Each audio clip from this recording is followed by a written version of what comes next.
Le temps que tout le monde se connecte, je vais me présenter et présenter notre invitée Pascaline Limbroso. Donc, pour ceux qui ne me connaissent pas, je suis Astrid Le Fur, l'auteur du livre Du burn-out au burn-out, les 7 étapes vers la renaissance aux éditions Vuibert. Et ma mission, c'est d'accompagner les personnes qui s'épuisent au travail à se créer une vie plus épanouissante où ils peuvent s'investir sans s'épuiser. J'interviens aussi au niveau des entreprises qui ont envie de faire de la prévention sur ce sujet, qui est l'épuisement professionnel. Donc, soit avec des conférences ou des formations, soit en agissant auprès des salariés qui s'épuisent ou des équipes qui ont envie de changer leur environnement professionnel pour créer un environnement plus durable. Donc, si vous êtes dans une entreprise qui a sincèrement envie de travailler sur ce sujet qu'est le burn-out, n'hésitez pas à me contacter et à nous mettre en lien de façon à ce que nous puissions voir ce qu'on peut faire ensemble. Donc, Pascaline Limbroso est l'auteur de ce livre Ménopause, Métamorphose que je vous recommande pleinement. Vous voyez, moi aussi, j'ai mis des petits post-it et puis je l'ai surligné d'un peu partout.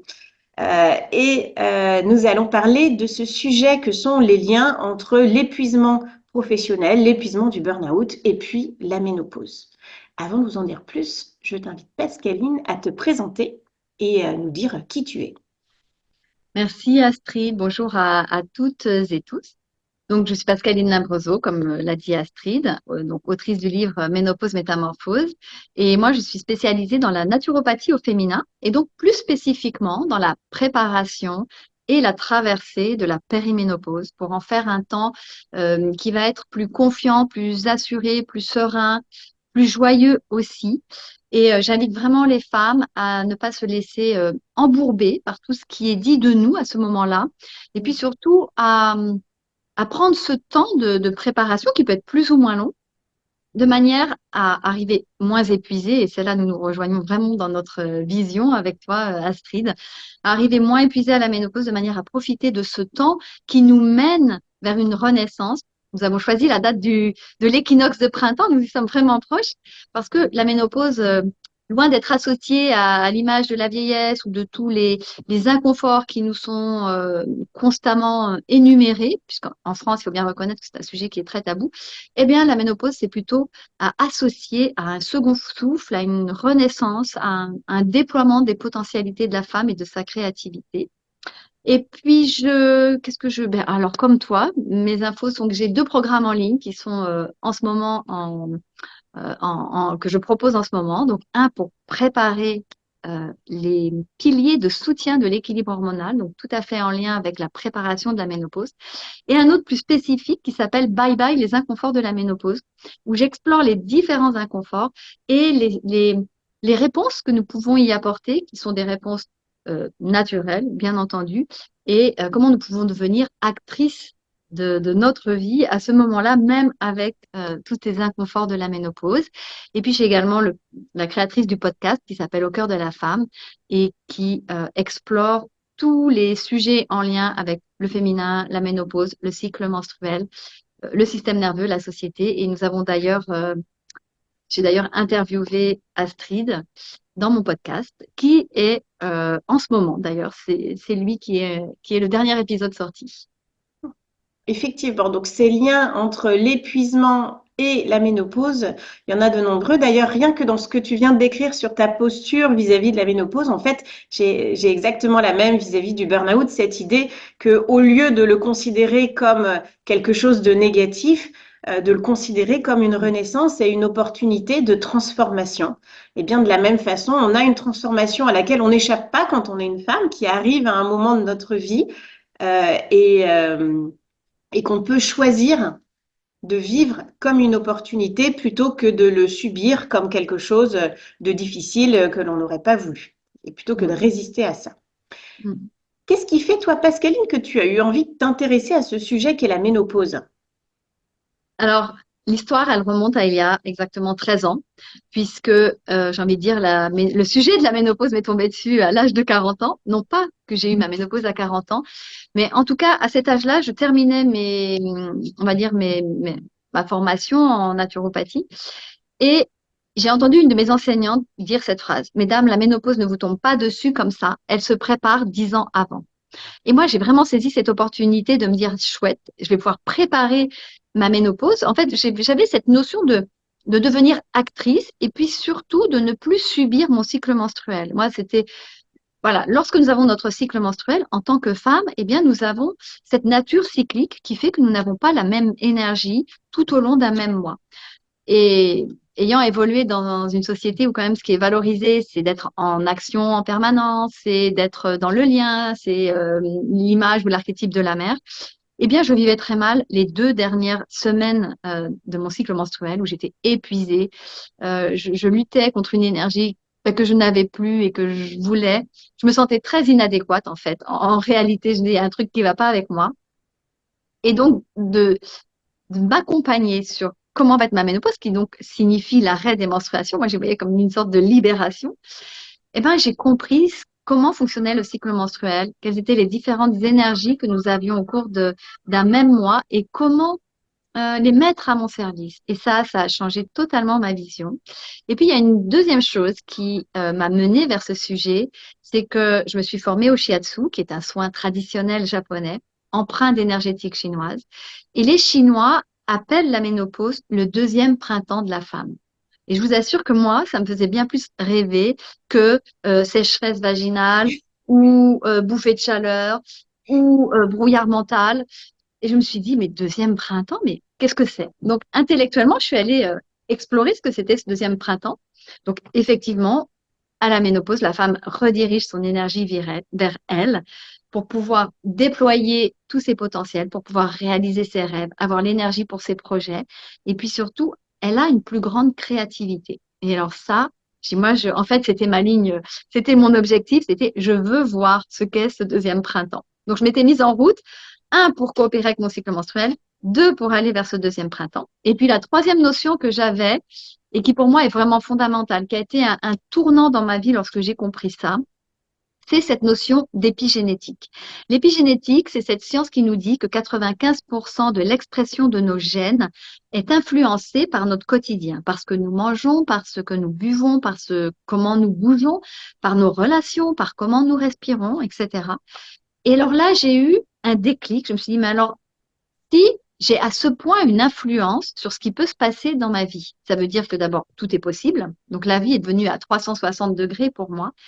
Et puis, j'ai eu cette compréhension, euh, d'abord intellectuelle, bien sûr, que si dès aujourd'hui, je mets en place des choses pour moi dans le sens, donc là, c'était la ménopause, dans le sens du soutien de mon équilibre hormonal, c'est-à-dire que dans 10 ans, il va se passer des choses forcément. Et bien donc, c'est ce que j'ai fait. J'ai décidé de mettre en place pour moi, j'ai exploré énormément de choses. Je suis allée au contact de femmes qui transmettaient aux autres femmes. Et c'est comme ça que, eh bien, depuis ces 13 dernières années, je baigne dans ce sujet. Alors, pour tout vous dire, moi, j'ai eu ma ménopause à l'âge de 48 ans. Donc, il y a maintenant presque 6 ans. Et d'ailleurs, vous faites un peu attention aux mots que j'utilise. Je ne dis pas je suis ménopausée depuis 6 ans, qui me figerait dans cet état-là, mais j'ai eu ma ménopause à 48 ans parce que, en fait, la ménopause, ça dure un jour, c'est le dernier jour des dernières menstruations.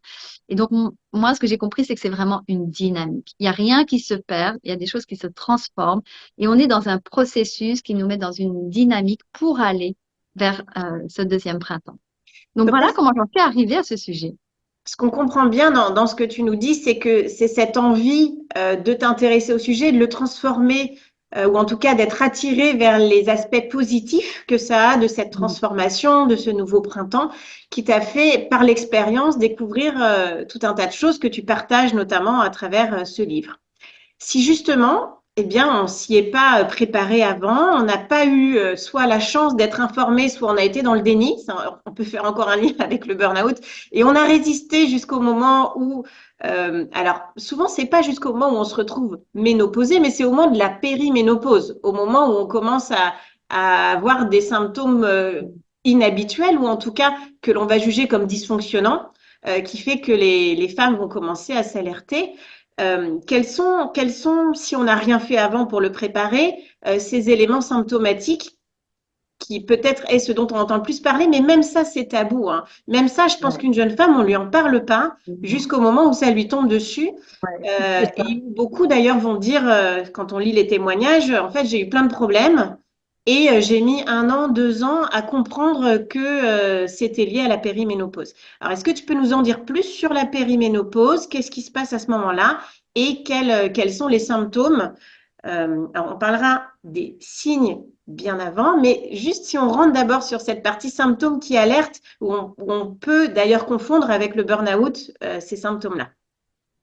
Alors moi, tu sais, je ne parle pas de symptômes et la raison c'est simple, c'est parce que symptômes, c'est souvent associé à la maladie, on va dire. Donc je préfère plutôt parler d'inconfort. Et ça, c'est vraiment volontaire dans Mm. mon vocabulaire. Et pour revenir sur les termes, il y a donc une période avant la ménopause qui s'appelle la préménopause et qui peut commencer 10 ans avant. J'entends aujourd'hui certaines gynécos dire même que ça peut commencer jusqu'à 15 ans avant. Donc moi, je ne l'ai pas tellement observé, j'observe plutôt 10 ans avant, c'est-à-dire autour de 40, 42 ans. Donc ça, c'est la préménopause. Il y a la ménopause qui est le jour J de l'arrêt des menstruations, donc on est dans un autre temps hormonal, et la post-ménopause qui dure entre 3 et 5 ans. Et puis après, on vit notre vie, j'ai envie de dire. Et tout ça, pour moi, c'est ce qu'on appelle la périménopause. Donc tout ce grand passage que nous allons explorer et traverser pour arriver, j'ai envie de dire, de l'autre côté de cette rive de notre deuxième printemps. Et pour moi, un des premiers signes très révélateurs, c'est un certain agacement à l'intérieur de soi, avec une envie de, de changer les choses, envie que dans notre vie ce soit peut-être différent, envie de bouger les limites que nous nous sommes peut-être imposées. Euh, c'est souvent aussi associé, moi je trouve, à une lassitude, un épuisement.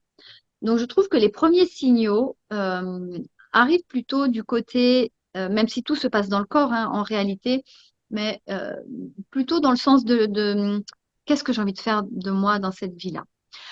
Et après arrive le cycle qui se dérègle, plus ou moins court, plus ou moins long, une période de menstruation pareil, plus ou moins long, plus ou moins court. Et puis, il peut y avoir des troubles cognitifs tels que des problèmes de concentration, des problèmes de mémoire, avec les mots qui ne nous viennent plus aussi facilement. Certaines femmes parlent de brouillard mental. Moi, personnellement, j'ai jamais connu ça, mais je sais que ça existe et c'est bah, très impactant en réalité hein, pour son travail, ne serait-ce que ça. Et puis arrive eh bien, effectivement, il peut y arriver les douleurs articulaires, les bouffées de chaleur, euh, d'autres inconforts comme il peut y avoir. Alors, moi, je dis toujours que la ménopause et ce temps de périménopause, c'est un temps qui vient amplifier tout ce qui pouvait être peut-être déjà présent là de manière plus ou moins latente, de manière plus ou moins forte, eh bien, ce temps de périménopause, ça vient amplifier tout ça. Donc, si vous étiez peut-être déjà sujette au cystite, eh ben, il se peut que ce soit accentué à ce temps de périménopause. Donc, c'est pour ça que plein de d'inconforts peuvent être mentionnés parce que c'est vraiment en lien avec chaque femme. Et je dis, autant il y a de femmes, autant il y a de périménopause qui va se vivre de manière complètement différente. Et c'est vrai qu'en tout cas, ce qu'on retrouve, c'est que parfois, quand on n'a pas préparé justement ce moment de passage, le fait d'avoir des symptômes qu'on ne comprend pas, j'utilise ce mot-là parce que Oui, c'est l'état d'esprit de se dire je suis malade ou j'ai c'est un ça. problème, Oui, je cherche des causes et parfois de façon médicale sans les comprendre. Eh bien, il peut y avoir une certaine confusion et parfois une accumulation parce que, comme tu le mentionnes, quand on se retrouve à ces moments de dérèglement qui viennent mettre l'emphase sur des choses qui étaient déjà présentes. De la même façon, si on est dans un schéma d'épuisement professionnel, qu'on est déjà en train de s'épuiser, eh bien, c'est un élément supplémentaire de notre environnement qui va faire craquer des failles qui existaient déjà, qui n'ont rien à voir avec notre cycle menstruel, mais qui ont à voir avec quelque part notre comportement, relation à la vie. Et donc, ça peut s'accumuler et on peut se oui. retrouver, en tout cas dans les histoires de femmes que j'ai pu entendre, à accumuler les éléments et à pas réussir à comprendre quelles sont les causes de chacune des parties. On n'arrive pas à démêler. Et puis, de toute façon, ce que tu dis, c'est vraiment très important parce que le système hormonal, il est sous l'influence du système nerveux. Donc, si nous sommes épuisés, eh bien, en dessous, au niveau hormonal, ça va, vous êtes grande chance. Ah, c'est bon. Donc, ça, c'est quelque chose de très important à comprendre, cette notion d'amplification de ce qui se passe et du fait que le système hormonal est sous l'influence du système nerveux. Donc, si on est déjà en état de stress chronique, si on est déjà épuisé, bah, au moment où tout ça arrive, eh bien, on va ressentir de façon plus intense, c'est ce que j'entends dans ce que tu dis, les conséquences. Donc là, on a parlé de la partie justement du regard assez désagréable, qu'on a d'ailleurs pas du tout envie de toucher du doigt. Et dans ce que tu disais, il y avait cette idée que, en fait, pour vivre bien ce passage-là, on pourrait le préparer bien en amont, dès l'âge de 40 ans. Qu'est-ce qu'on pourrait préparer en amont et quels signes, c'est pour ça que je faisais un peu la distinction, alors on peut dire inconfort et signes qui sont pas forcément inconfortables, mais qui nous aident parce qu'on écoute notre corps à nous dire, ah bah tiens, je sens que je suis en train de me transformer et de basculer vers cette transformation. Pour moi, il y a une première chose qui est fondamentale. Donc, nous sommes des femmes, nous avons cette nature cyclique hein, qui arrive à l'adolescence avec les ménages qui sont le premier jour des menstruations et nous savons dès lors que il y aura cette fameuse fin avec la ménopause. Et donc, pour moi, mieux comprendre ce qui se passe dans notre corps et donc mieux comprendre ce qui se passe pendant les différentes phases du cycle menstruel. Et d'ailleurs, en fait, on devrait dire plutôt cycle ovarien parce que c'est au niveau des ovaires que ça se passe. Mais voilà, on a admis que le cycle menstruel, c'était du premier jour des menstruations jusqu'à la veille du cycle d'après, donc qui dure en moyenne un mois, mais c'est très variable et je trouve qu'il n'y a pas de normalité à, à établir. Euh, c'est de s'intéresser à ce qui se passe pour soi tout au long de notre cycle. Tout simplement parce qu'il va y avoir différentes énergies tout au long de ce cycle. Et plus vous allez repérer les énergies où vous avez besoin de vous reposer, où vous avez besoin de temps de retrait, parce que souvent on arrive mieux en tant que femme à se ressourcer quand on prend des moments de retrait. Donc ça ne veut pas dire s'extirper du monde pendant 2 ou 3 jours, mais s'accorder des temps de répit dans la journée. Et bien plus nous allons prendre soin de ces temps-là, parce que évidemment, je commence par parler de ces temps-là parce que ce sont les temps qu'on s'accorde le moins. Euh, Commencer par s'accorder ces temps de repos dont nous avons besoin et qui souvent sont nécessaires, ce qu'on appelle en deuxième partie de cycle, donc à partir de l'ovulation jusqu'à l'apparition des menstruations. Donc nous avons là la semaine prémenstruelle et la semaine des menstruations. Et là, on peut être très fatigué. Et si on ne prend pas ce temps, eh bien, on va démarrer avec un nouveau cycle en continuant à être fatigué, alors que l'énergie euh, de la phase juste après les menstruations, qu'on appelle la phase de la jeune fille, c'est plutôt une phase où on va être vraiment dynamique, où on a plein d'énergie et on va pouvoir fonctionner, j'ai envie de dire, à 1000 à l'heure sans que ça nous lèse bien souvent. Et ensuite arrive la phase plus où on arrive sur l'ovulation, qui est la phase de la mère. Ces deux phases-là sont très valorisées dans la société et donc nous, on aime bien être dans ces phases-là aussi. Et donc, je vais vous inviter à repérer ces différentes phases et comment varie votre énergie en fonction des différentes phases du cycle, de manière à vous apporter le soin, euh, oui, le soin dont vous pourriez avoir besoin. Tout simplement parce que ça va vous mettre à l'écoute de votre corps. Et en vous mettant à l'écoute de votre corps, vous devenez, oui, en vous mettant à l'écoute et à la curiosité, j'ai envie de dire, de votre corps, à ce moment-là, vous devenez experte de vous-même. Et en devenant experte de vous-même, vous faites aussi les meilleurs choix pour vous. Et c'est en ça d'ailleurs qu'on se rejoint avec toi, Astrid, parce que cette histoire de burn-out, c'est aussi une histoire d'écoute de son corps. Et pour moi, c'est un des premiers piliers. Parce qu'encore une fois, c'est pas dans la tête que ça va se passer. Tous les signaux sont là, manifestés dans le corps. Donc la première chose pour moi, c'est d'aller à la rencontre de son cycle menstruel. Donc, c'est Et ça, une la fois première chose, si je reprends ce que tu viens de dire, c'est déjà d'écouter chacune des phases et d'accepter qu'il y a certaines phases où c'est le repos, la chose dont on a le plus besoin. Et d'ailleurs, tu le décris, c'est tout le début de ton livre où tu vas parler de cette partie où on est dans nos cycles ovariens, si j'ai bien retenu. Et, Et tu vas mentionner effectivement, comme tu viens de le faire, en fonction des archétypes, de quoi est-ce qu'on a le plus besoin dans ces moments-là. Et ce qui fait qu'on s'épuise, c'est quand, dans les moments où on a besoin de pause ou de retrait, eh bien, on ne se l'accorde pas. Soit parce que c'est pas accepté dans la société, soit peut-être juste parce qu'en fait, on n'est même pas au courant qu'on a le droit C'est ça. d'avoir des moments où on n'est pas en énergie maximale, où on a besoin de faire plus doucement. Et ça, cette idée d'être à l'écoute de soi à l'instant T et se dire, ben là, j'ai pas beaucoup d'énergie ou j'ai pas envie, et c'est OK. C'est quelque chose qui est vraiment important pour éviter de s'épuiser, pour éviter le burn-out, pour éviter de s'épuiser euh, même plus tard au moment de la ménopause où on aura encore des besoins. Et qu'on soit d'ailleurs un homme ou une femme, c'est vrai. Je pense que si on prend vraiment de cette idée-là, de se dire je suis à l'écoute de mon corps, des signaux qu'il m'envoie, il y a des moments où je suis à fond, il y a des moments pas du tout, et c'est OK.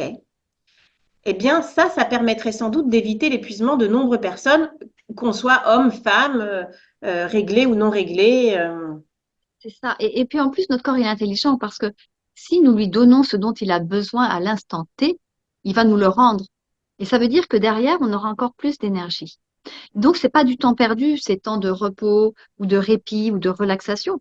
C'est du temps gagné pour continuer à avancer avec tout ce que nous avons à faire dans notre vie, dans notre vie professionnelle, dans notre vie personnelle. Et cette connaissance du cycle nous aide aussi dans notre vie professionnelle à mieux savoir à quel moment, eh bien, placer, par exemple, où il y a beaucoup de travail, ou bien je peux cumuler peut-être plusieurs dossiers en même temps. Ce temps où je vais être plus disposée à la négociation. Euh, et puis le temps qui est pas très valorisé, celui où on est épuisé, mais qui est un temps extrêmement riche et important, où on a la capacité de capter des intuitions. C'est là où notre créativité est le plus développée, où on va avoir certaines visions.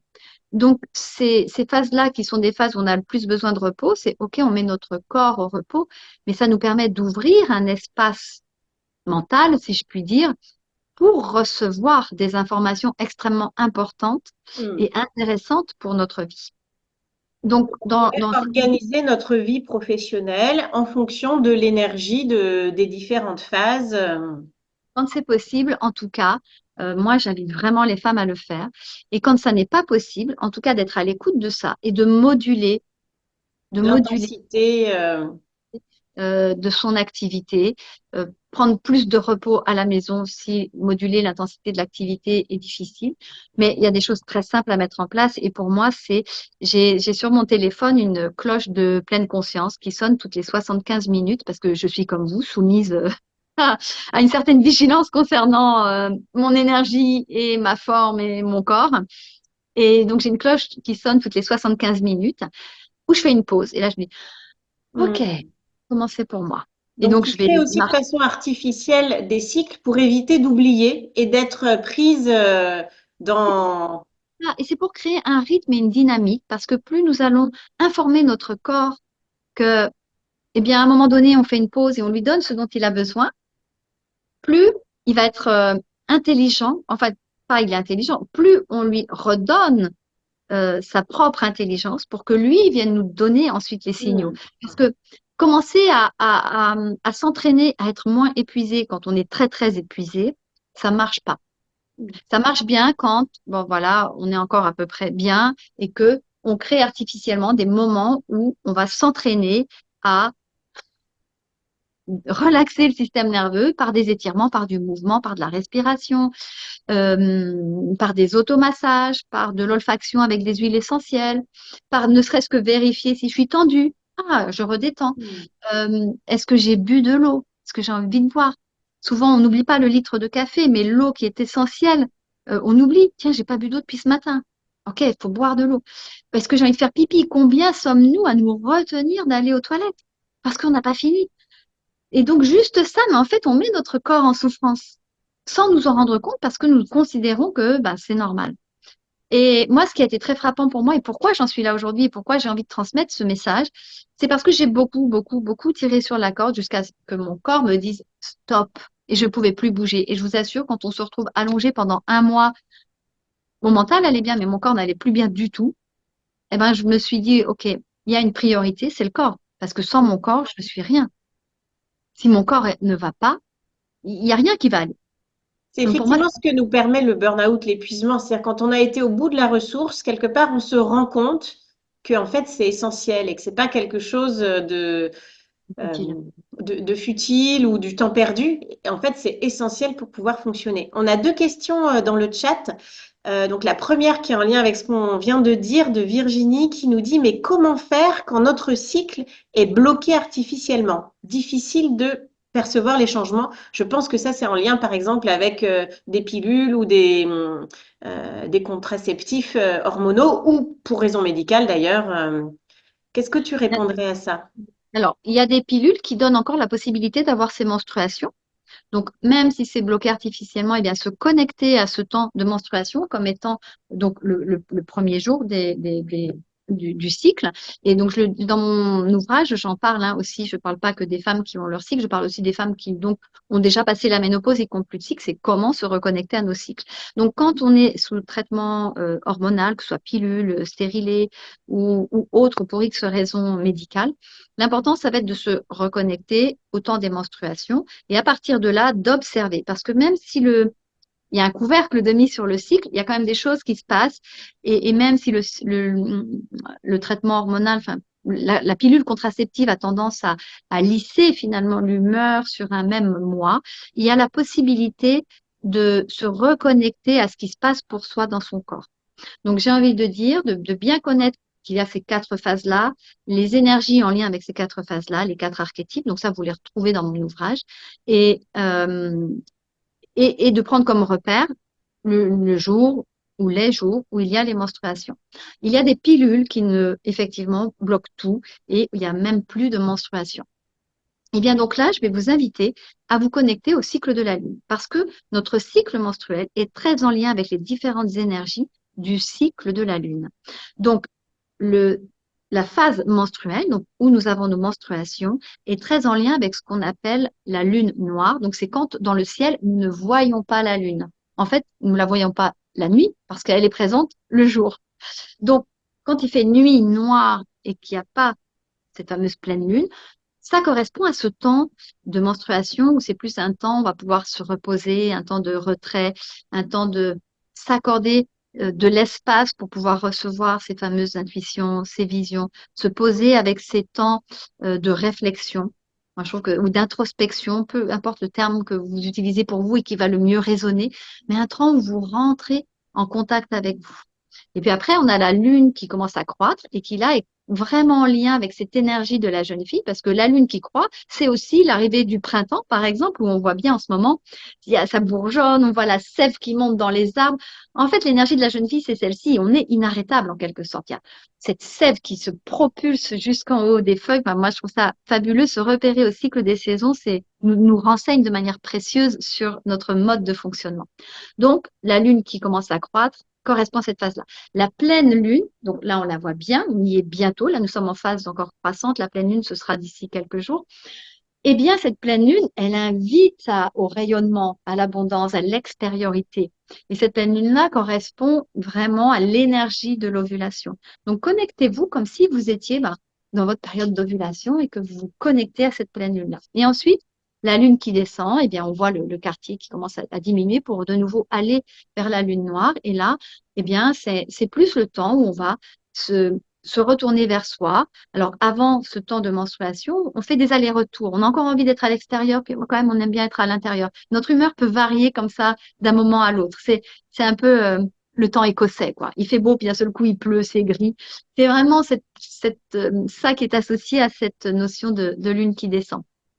Donc, se connecter à ce cycle lunaire, lorsque nous ne sommes pas en contact direct avec ce qui se passe pour soi pour X raisons, nous ramène à une certaine cyclicité.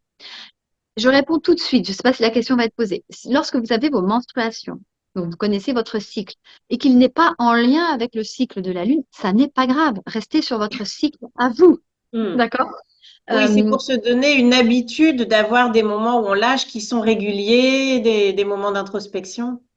et moi, mon cycle menstruel était à l'opposé du cycle de la Lune. J'avais mes menstruations en période de grande pleine Lune.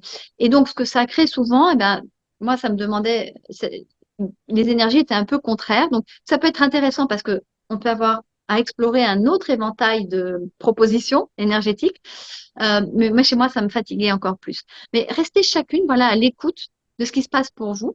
Et à partir du moment où mon cycle a commencé à devenir moins régulier, parce que je me rapprochais de ce temps de ménopause, eh bien, je gardais une certaine cyclicité en lien avec le cycle de la Lune. Je me donnais des jours où j'étais un peu plus au repos, ou en tout cas, je m'accordais plus de temps pour moi sur les temps, ce qu'on appelle la Lune noire, c'est-à-dire quand on ne la voit pas dans le ciel. Mm. En tout cas, Donc, cette idée de se permettre et même de s'imposer un cycle, je pense qu'elle est vraiment importante, même dans la gestion de notre énergie en général et pour éviter l'épuisement, dans la gestion des projets que l'on a, etc. Tout en gardant, si je prends ce que tu as dit, en fait, l'écoute de soi. Là, tu nous fais des propositions diverses qui nous invitent à suivre des cycles. Mais si vous êtes un homme ou si vous êtes à l'inverse, c'est ce que tu dis, ben c'est OK aussi. Ce qui est important, c'est de ne pas attendre plusieurs mois pour avoir ces phases de repos, parce que là, on n'a pas suffisamment de récupération. J'avais une autre question de Véronique qui, elle, était sur le point qu'on avait abordé avant. Comment savoir si mes symptômes sont des répliques de mon burn-out ou des prémices de préménopause? Tout ceci est très similaire. Est-ce que toi, tu as des éléments qui nous permettent de se dire, ah ben ça, c'est en lien avec la préménopause et c'est pas en lien avec un épuisement professionnel? ça va dépendre de l'âge. Plus on se rapproche de la 40, 45 ans, plus c'est entremêlé. Et comme je le disais, comme de toute façon le système hormonal est sous l'influence du système nerveux, moi, ce que je conseille toujours en accompagnement quand je reçois des femmes et qu'elles ont plein d'inconfort, on va d'abord travailler le système nerveux.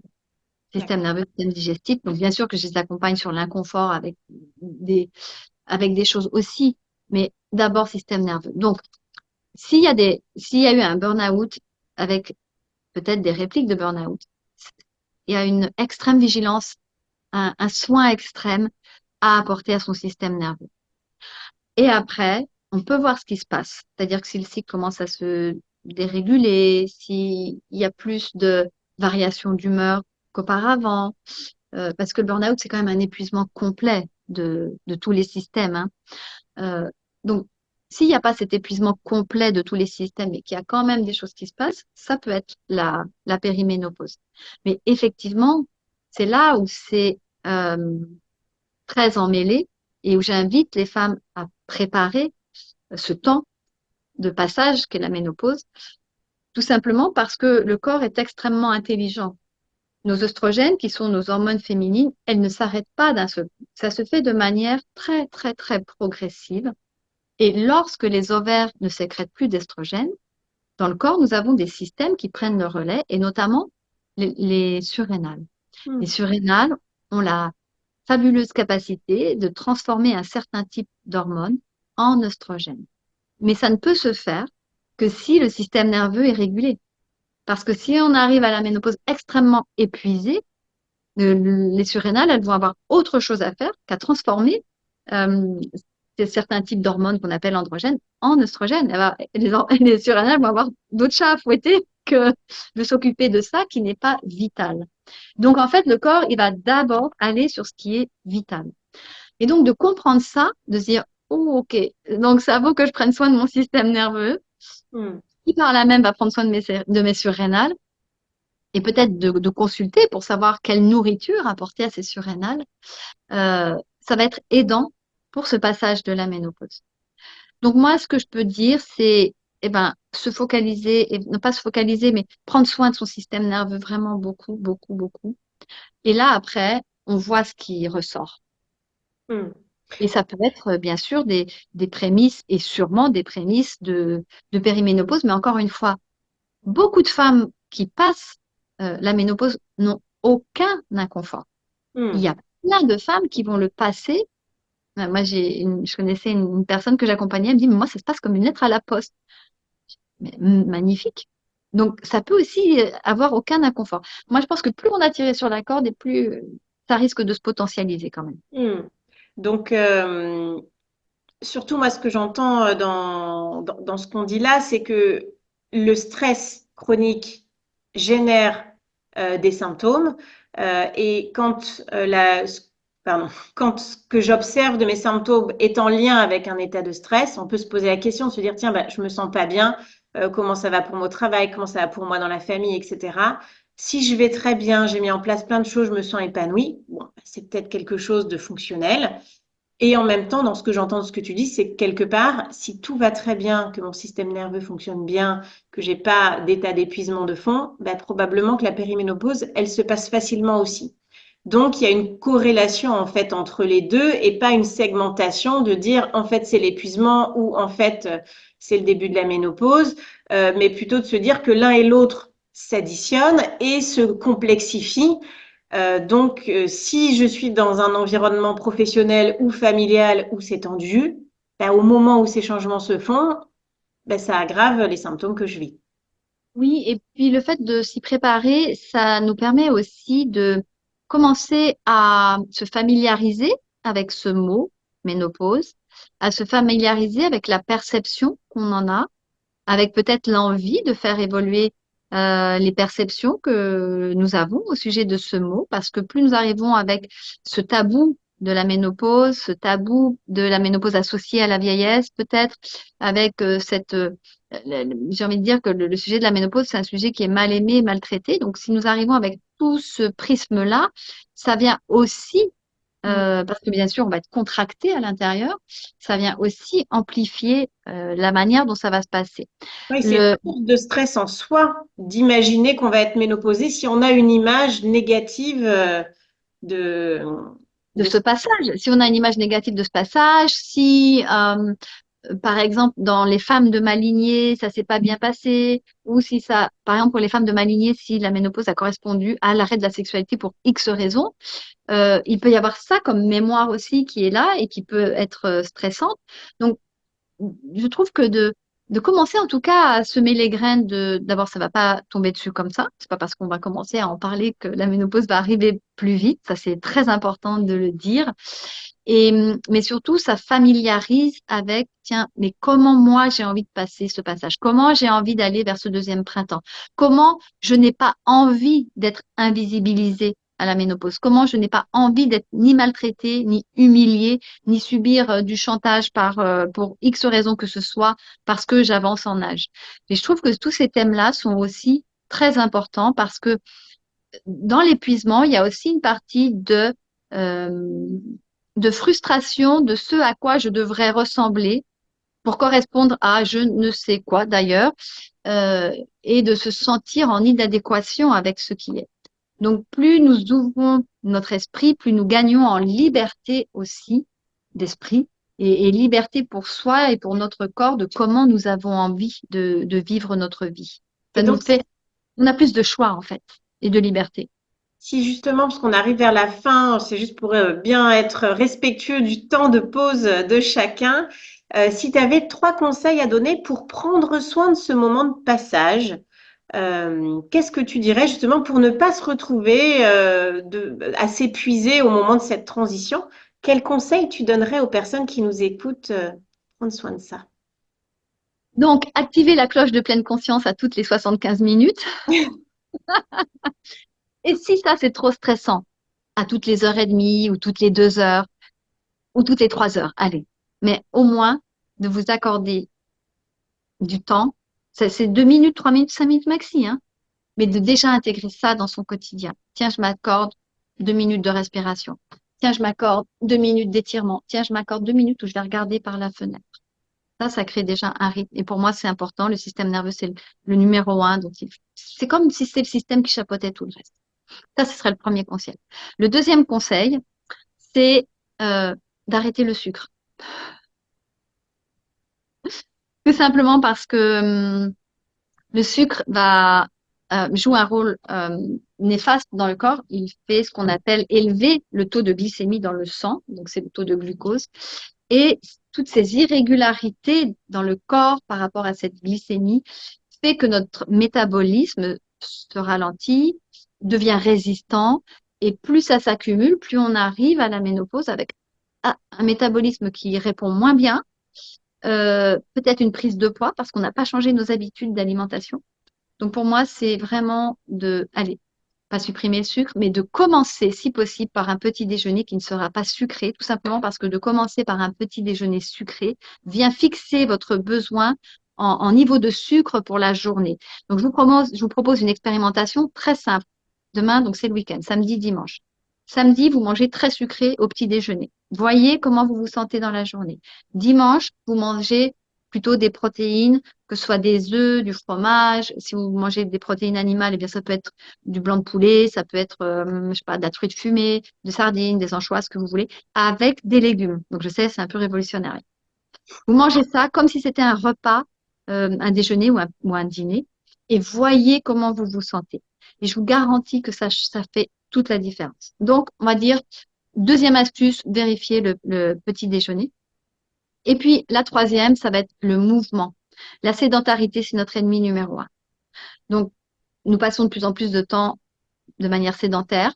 Donc, ça va être de comprendre que le mouvement, ça n'est pas l'exercice physique. L'exercice physique, c'est une partie du mouvement.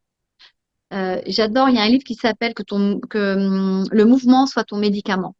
Et c'est une biomécanicienne américaine et elle dit que même si vous faites 1 heure de sport par jour, si les 23 heures suivantes, vous êtes sédentaire, vous allez développer les mêmes problématiques qu'une personne qui ne fait pas du tout de sport. Mm. Donc, c'est pas tant, bien sûr que c'est mieux de faire du sport, mais ce qui est très important, c'est de remettre du mouvement dans la journée.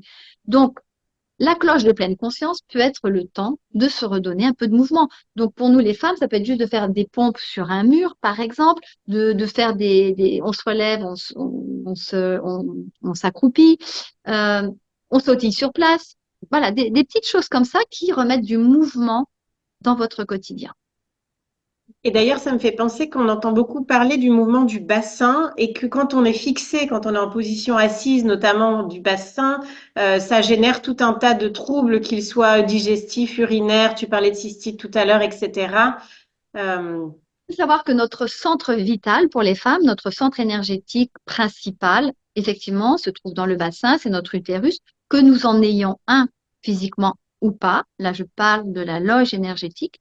En tout cas, redonner une mobilité à notre bassin, une bonne circulation énergétique dans notre bassin, c'est fondamental. Donc, ça peut être effectivement des rotations du bassin. Dans mon ouvrage, j'en parle aussi de ça.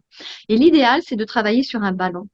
Bon, hmm. là, je suis assise sur un fauteuil, mais moi, quand je suis assise derrière mon ordinateur, je travaille sur un ballon parce que ça permet d'avoir des micro-mouvements et de ne pas rester fixe et figé sur son siège, à avoir mal. Du coup, on se contorsionne, on se plie les jambes, on ne sait pas comment on se met, on est sur l'ordi comme ça.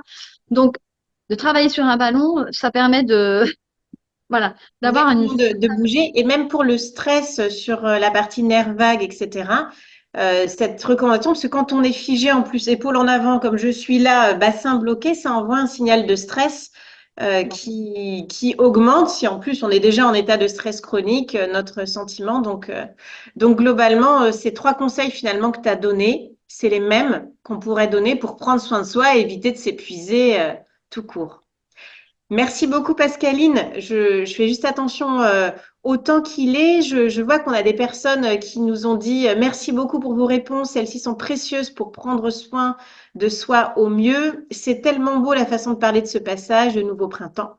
Alors il y a Mimi qui nous a dit j'ai raté le début. Pas de souci, tout est enregistré, ça reste sur le groupe Facebook et ce sera même sur le blog Partage ton burn-out.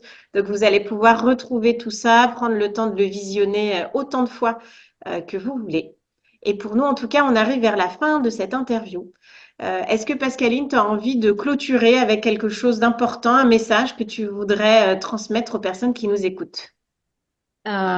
Oui, moi, le message important, parce que c'est vraiment la leçon de ces 13 dernières années, c'est que euh, nous avons à rendre notre corps le meilleur endroit possible pour y vivre et que c'est comme un temple sacré. Et un temple sacré, ça s'entretient avec douceur, avec soin, avec bienveillance. Parce que parfois d'aller trop loin, de trop pousser, que ce soit par stress ou que ce soit même dans des sports trop durs, euh, eh ben, ça peut épuiser le corps. Donc pour moi, vraiment, le message que j'ai à faire passer, c'est de prendre soin de ce corps qui va nous mener vers notre liberté et notre puissance féminine. Hmm, prendre soin. de soi, de ce corps et l'observer comme quelque chose d'essentiel dans notre véhicule pour notre chemin de vie. Mm. Merci beaucoup, Pascaline. Ce que je te propose, c'est qu'on rappelle comment se retrouver pour ceux qui étaient peut-être pas là au démarrage. Donc, Pascaline, où est-ce qu'on peut te retrouver si on a envie d'aller plus loin sur la ménopause? Donc, si vous avez envie d'aller plus loin sur la ménopause, et sur mon profil Instagram et sur mon profil Facebook, je commence à avoir pas mal de publications que j'ai faites. Vous avez aussi la possibilité de me retrouver. J'ai créé un guide qui s'appelle 3 jours pour préparer la ménopause, qui se trouve sur mes différents profils, plutôt sur Instagram d'ailleurs. Donc, c'est Pascaline Limbroso, vous me retrouvez facilement.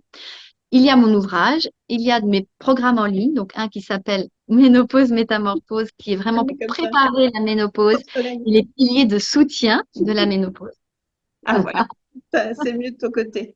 Et puis un autre programme qui s'appelle Bye Bye les inconforts pour savoir comment répondre de manière naturelle à ces inconforts. Et puis je reçois aussi en séance individuelle, mais sur un format de 6 mois pour toutes les personnes qui auraient envie de se dire, OK, je m'offre ce temps-là pour ce passage initiatique. Passage initiatique, ça ne veut pas dire qu'il faut en baver, hein. Mm. Passage initiatique, ça veut dire que justement, je mets à profit toute ma sagesse et l'intelligence que j'ai pour le passer au mieux. Et puis que derrière, eh ben, je sois pleinement ouverte et disponible pour ce deuxième printemps.